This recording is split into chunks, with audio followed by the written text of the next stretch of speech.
আপনার বউকে জিজ্ঞেস করবেন, আচ্ছা তুমি আমার মুখে চুমু খেলে ভালো লাগে? মনে মনে করবে, আটকুড়োর বেটা তোর মুখে জুতো ঝাঁটা মারতে মন যায়, কিন্তু বলতে কিছু পারে না, স্বামী আর কি বলবে। আর আমাদের হুজুরদের কি বুঝলেন, বিড়িও নাই, সিগারেটও নাই, কিছুই নাই। আমাদের বউরা সব সময় চাই হুজুরের ঠোঁটে চুমু খায়। আমি আর বলবো না, পেছনে সব বাবাজিরা বসে আছে, বাস্তব বলছে এটা। তুমি যদি কোনো নেশা না করো, তোমার স্ত্রী কষ্ট পাবে না। তুমি একটা মুক্তাদিকে কষ্ট দিতে পাবে না। তোমার স্ত্রীকে তুমি কষ্ট দিবে, এটা আমার আল্লাহ মেনে নিবে? মুখে আচ্ছা সিগারেটের প্যাকেটে লেখা থাকে না, থাকে না হানিকারক লেখা। এই যে গ্লাসের পানিটা আমাকে দিল, এই পানিতে যদি ইনি লিখে দেয় এটাই বিষ আছে, খেলে মারা যেতে পারেন, এটা আর আমার খাওয়া যাবে? কথা বলেন, খাওয়া যাবে না। কেন? আমি বুঝতে পারছি এটাই বিষ আছে, খেলে আমি মারা যেতে পারি। তো পারি মানে আমার মরে যাওয়ার সম্ভাবনা সঙ্গে বিচরণ করবে। আল্লাহর নবীর হাদিস, তোমরা মুমিন ততক্ষণ পর্যন্ত হতে পারবে না যতক্ষণ পর্যন্ত তোমার কাছ থেকে তোমার প্রতিবেশী সুরক্ষিত নয়। আপনার পাশের লোককে সুরক্ষা দিতে হবে। আপনি দিয়েছেন কিনা এটা ভাবনা চিন্তা করুন। আজকে বড় কষ্ট লাগে, ভাইয়ে ভাইয়ে কথা নেই, বাপ বেটায় কথা নেই, মা বেটাতে কথা নেই, শাশুড়ি বয়ে কথা নেই, যায় যায় কথা নেই। ঠিক বললাম না ভুল বললাম? আপনি নিজেকে মুমিন বলছেন, মসজিদে নামাজ পড়েন, বাপকে ভাত দেন না, বাপের সঙ্গে কথা বলেন না, আপনি জান্নাতের আশা করে বসে আছেন কোন হিসাবে? আপনি নামাজি, আপনার বিবির উপরে অত্যাচার করেন, পাড়ার লোক কেউ জানে না, কিন্তু আমার আল্লাহ অবশ্যই জানছেন। তুমি মুমিন।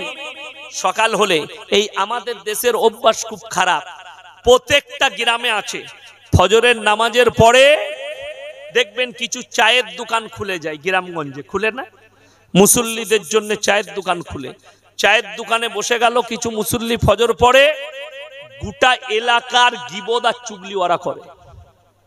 আমি বাস্তব বলছি, হ্যাঁ, মানে নামাজটাকে ওখানেই ধ্বংস করে দিলে বসে বসে। যদি বলেন তো কি করব, ফজরের নামাজ হলো, বাড়িতে এসো, বিবি যদি নামাজ পড়ে, কোরআন পড়ে, যদি শক্তি থাকে 2 কাপ চা তৈরি করো, 1 কাপ বিবিকে খাওয়াও, 1 কাপ নিজে খেয়ে নাও। আপনি দিন কি বুঝেছেন? দিন তো শুনবেন, দিন কি বুঝেছেন? মৌলবীদের জন্য হারাম, নিজের জন্য হালাল করে রেখে দিয়েছেন আপনারা। আমাদের কাছ থেকে ফতোয়া নিয়ে হুজুরকে জিজ্ঞেস করে, হুজুর বিড়ি সিগারেট খাওয়া কি? হুজুর বললে মাকরুহ। বলে তাহলে খাওয়া চলবে। ও চালিয়ে যাচ্ছে ইঞ্জিনের মতো। আমাদের দেশের তো কিছু মুসল্লি আছে, সকালবেলায় বিড়ি না খেলে তাদের হাগাই হয় না। এ ঠিক বললাম না ভুল বললাম? বিড়ি না খেলে হাগা হবে না, এই আমি বললেই খারাপ। আচ্ছা আপনারা বলুন, হাদিসে নিষেধ আছে পেঁয়াজ খেয়ে, কাঁচা পেঁয়াজ খেয়ে মসজিদে যাওয়া যাবে কেন? মুখের দুর্গন্ধ বের হবে, সেই দুর্গন্ধে আপনার পাশের লোক কষ্ট পাবে, পাবে না? পাবে না, সেই কারণে। আচ্ছা আপনি বলুন, পেঁয়াজে ক্ষতি কি? মুখের দুর্গন্ধে অন্য লোক কষ্ট পাবে, কিন্তু ডাক্তাররা বলছে কাঁচা পেঁয়াজের শারীরিক উপকার আছে। যেমন গ্রীষ্মকালে ডাক্তার বলছে কেউ যদি কাঁচা পেঁয়াজ খায়, তার শরীরে মাঠে কাজ করলে যে পানিটা বের হয়, সেই পানির অভাবটা শরীরে ওই কাঁচা পেঁয়াজ মিটিয়ে দেয়। আগেকার লোকরা দেখবেন কাঁচা পেঁয়াজ আর পান্তা ভাত খেত, ঠিক কিনা, মাঠেতে। এই জন্যই শরীরের কমজোরিটা আসতো না কাঁচা পেঁয়াজ খেলে। তাহলে একটা লাভ আছে। আচ্ছা বিড়িতে কি লাভ আছে? আচ্ছা কেউ বলতে পারবেন ক পার্সেন্ট লাভ আছে বিড়ি সিগারেটে? 1%ও নাই, ক্ষতি। আচ্ছা আপনি বিড়ি খেলে মাকরুহ ফতোয়া নিয়েছেন, আর ইমাম সাহেব বিড়ি খেলে তাকে রাখবেন না তাড়াবেন?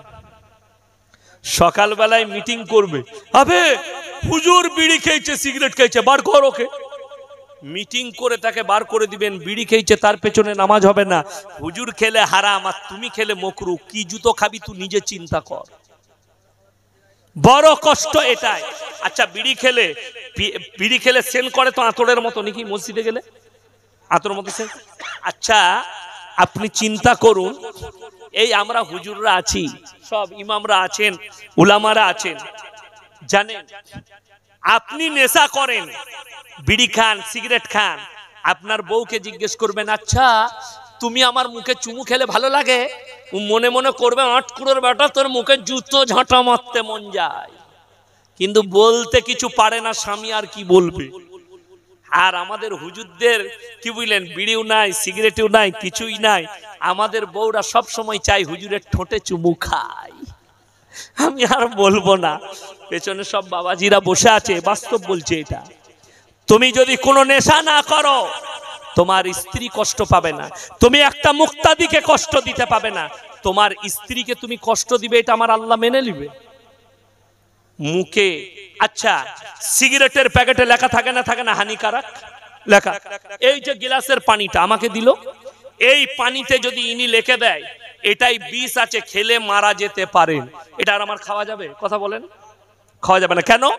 আমি বুঝতে পারছি এটাই বিষ আছে, খেলে আমি মারা যেতে পারি। তো পারি মানে আমার মরে যাওয়ার সম্ভাবনা আছে, তখন এটাকে আমাকে অ্যাভয়েড করতে হবে না হবে না? যদি জেনে শুনে এই বিষটাকে পান করি, গুনাহ হবে না হবে না? গুনাহ হবে। আপনি দেখতে পাচ্ছেন, যদি আপনি অন্ধ হতেন আলাদা ব্যাপার, আপনি যদি পড়তে না জানতেন আলাদা ব্যাপার। আপনি দেখতেও পাচ্ছেন সিগারেটের প্যাকেটে লেখা আছে ক্যান্সারের কারণ, হানিকারক। এটা তোমার 100%-এর মধ্যে 98% ক্যান্সার হতে পারে। তখন সেই জিনিসটা থেকে তুমি অ্যাভয়েড করছো না কেন? তুমি খাবার লেগে মকরু ফতোয়া নিয়ে রেখে দিয়েছো। আমরা দিয়েছি, আপনি খাচ্ছেন। আমার মুসলমান ভাই, এই খারাপ জিনিসগুলো যেটা নিজের জন্য খারাপ মনে করেন সেটা লোকের জন্যও খারাপ মনে করেন, যেটা নিজের জন্য ভালো মনে করেন সেটা লোকের জন্য তুমি ভালো মনে করো। আর পাপ থেকে নিজেকে অ্যাভয়েড করুন। আমার মুসলমান ভাই, সবাই আজ থেকে নিয়ত করুন আমরা খারাপ জিনিসকে অ্যাভয়েড করব। জোরে বলুন ইনশাআল্লাহ। আপনার দ্বারা জানো আপনার প্রতিবেশী কেউ কষ্ট না পায়।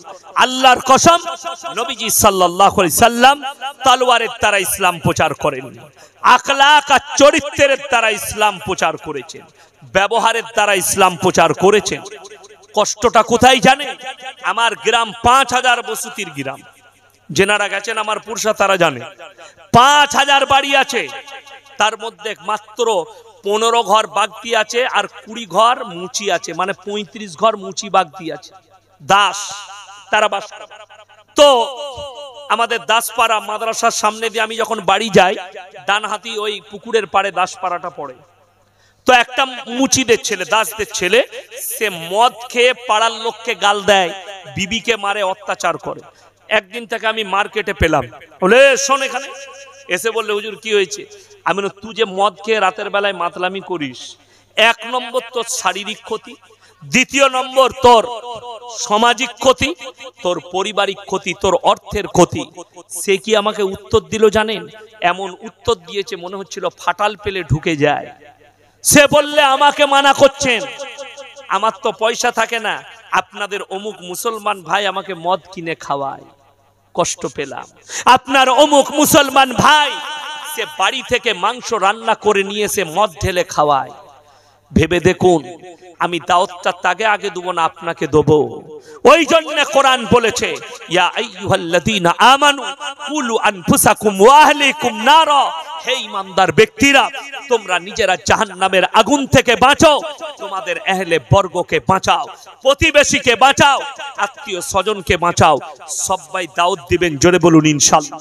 চোখের সামনে কোনো সন্তান যদি পাপ করে তাকে সঙ্গে সঙ্গে বাধা দেন, এ বাবু এটা পাপ কাজ, এটা করবি না, এটা ইসলামে জায়েজ নেই, এই কাজটা করিস না। আপনি বাড়ি থেকে বের হয়েছেন, মসজিদে যাবেন নামাজের জন্য, রাস্তায় আড্ডা মারছে, আজান হয়ে গেছে, এ ভাই তোমরা নামাজ পড়বে না, তাড়াতাড়ি চলো চলো চলো মসজিদে চলো, আপনি দাওয়াত দেন, আপনি আল্লাহর কাছে ক্লিয়ার হয়ে যাবেন। কিয়ামতের দিনে আপনি বেঁচে যাবেন। আপনার পরিবারকে দাওয়াত দেন, স্ত্রীকে দাওয়াত দেন, আপনার দ্বারা যেন কেউ কষ্ট না পায়। আল্লাহ কোরআনে নবীজিকে বললেন, ফাবিমা রাহমাতিম মিনাল্লাহি লিনতা লাহুম ওয়ালাউ কুনতা ফাজ্জান গালিজান কলবি লানফাজ্জু মিন হাওলিক। হে আমার নবী বলে দাও, আমি তোমার হৃদয়টাকে নরম আর কোমল করেছিলাম বলে কেউ কোনোদিন দূরে সরে যায়নি। লানফাজ্জু মিন হাওলিক, আর আমি যদি তোমাকে কর্কশ ভাষী করিতাম সবাই তোমার কাছ থেকে দূরে সরে যেত।